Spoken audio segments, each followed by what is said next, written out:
Hey boys and girls, it's time for our daily word problem. Get those math thinking caps on. The class read 4 books on Monday and 4 books on Wednesday. How many books did the class read?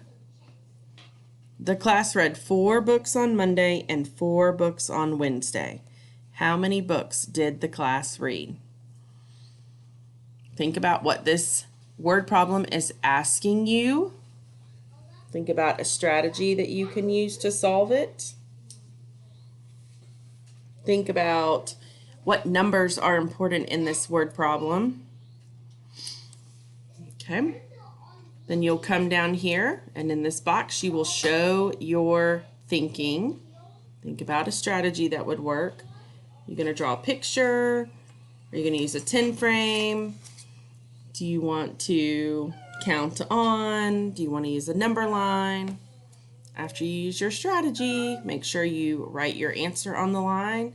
And in this rectangle at the bottom, you can write your number sentence. We look forward to seeing your answers. One more time, here's the problem. The class read 4 books on Monday and 4 books on Wednesday. How many books did the class read?